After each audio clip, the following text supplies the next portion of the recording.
আসসালামু আলাইকুম, স্বাগতম বিডি রাইট নিউজ সংবাদে। আমি মোহাম্মদ রাজীব আজকের সব আন্তর্জাতিক খবর নিয়ে হাজির হয়েছি। শুরুতেই জানিয়ে দিব সংবাদ শিরোনাম, তারপর বিস্তারিত। মুসলিম দেশ জর্ডান থেকেই ইরানে হামলা করবে আমেরিকা। জর্ডানে শত শত যুদ্ধবিমান প্রস্তুত।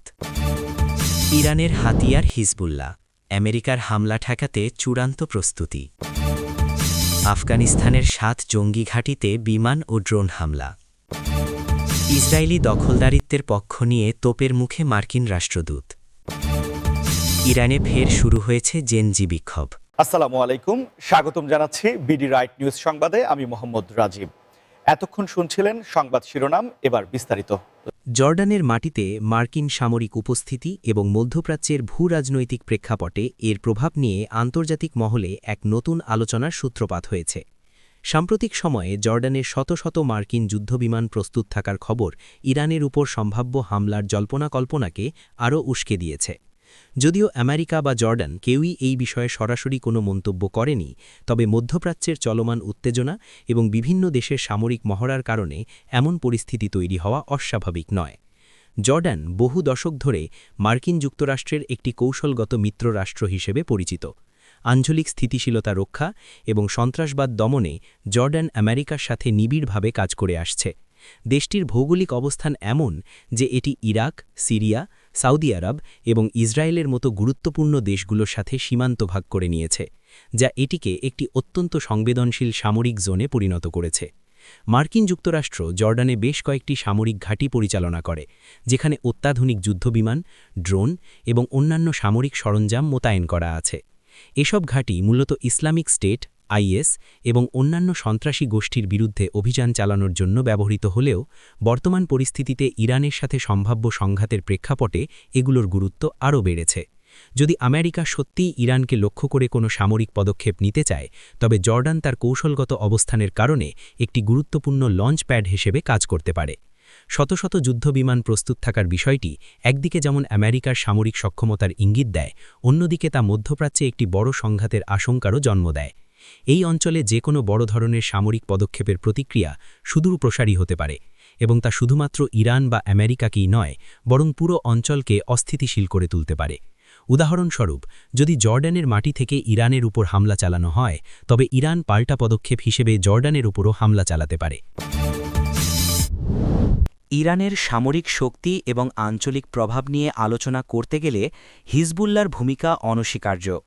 লেবানন ভিত্তিক এই সংগঠনটিকে ইরান তার কৌশলগত মিত্র হিসেবে দেখে এবং মধ্যপ্রাচ্যে ইসরায়েল ও আমেরিকার সম্ভাব্য আগ্রাসন ঠেকাতে হিজবুল্লাহকে একটি গুরুত্বপূর্ণ হাতিয়ার হিসেবে ব্যবহার করে থাকে।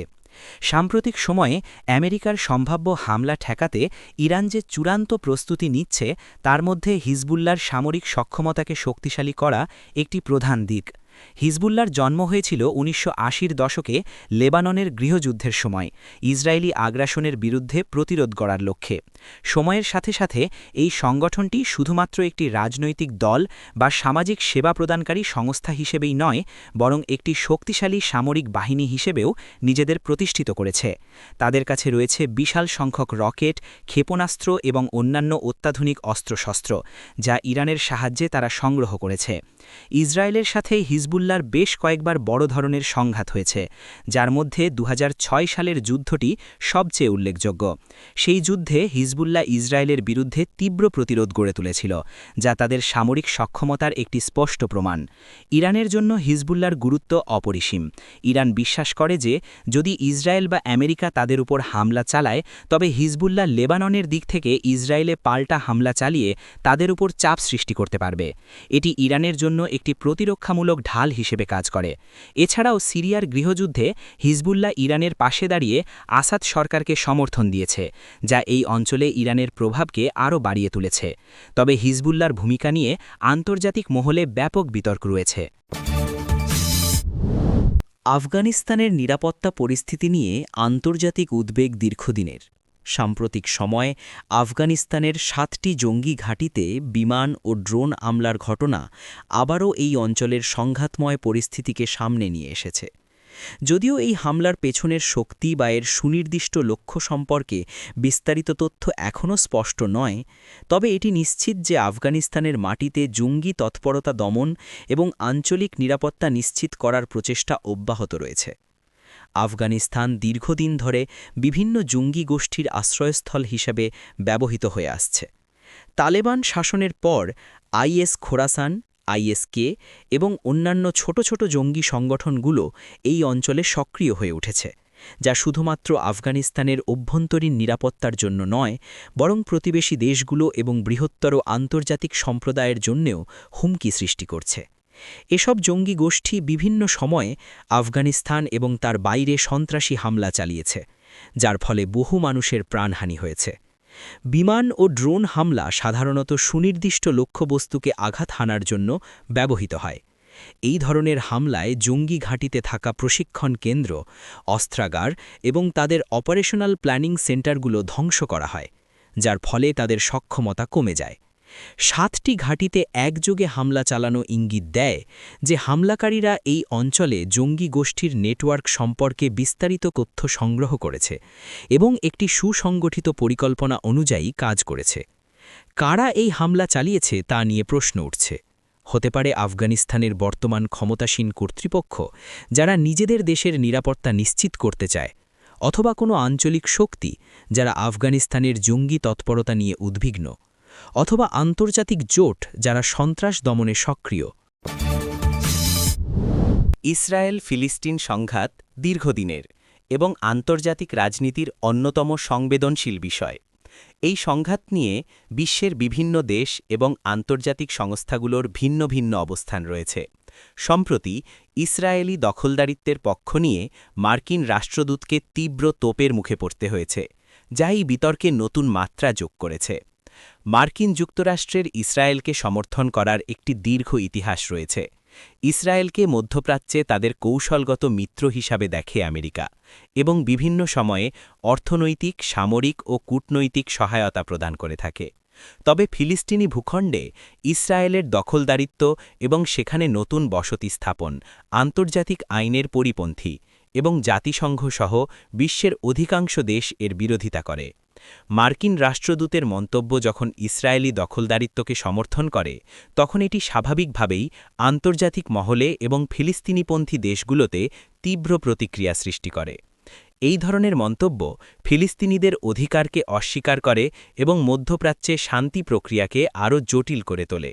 ফিলিস্তিনিরা তাদের নিজস্ব রাষ্ট্র এবং স্বাধীন জীবনযাপনের অধিকার চায়, যা আন্তর্জাতিক আইন দ্বারা স্বীকৃত। ইসরায়েলি দখলদারিত্বের কারণে ফিলিস্তিনিদের জীবনযাত্রা ব্যাহত হয়, তাদের ভূখণ্ডে প্রবেশাধিকার সীমিত হয় এবং মানবিক সংকট সৃষ্টি হয়। মার্কিন রাষ্ট্রদূত যখন এই দখলদারিত্বের পক্ষ নেন, তখন তিনি কার্যত ফিলিস্তিনিদের এই মৌলিক অধিকারকে অস্বীকার করেন এবং তাদের প্রতি অবিচার করেন বলে মনে করা হয়। তোপের মুখে পড়ার ঘটনাটি ইঙ্গিত দেয় যে আন্তর্জাতিক সম্প্রদায়ের একটি বড় অংশ ইসরায়েলি দখলদারিত্বের বিরুদ্ধে এবং ফিলিস্তিনিদের অধিকারের পক্ষে।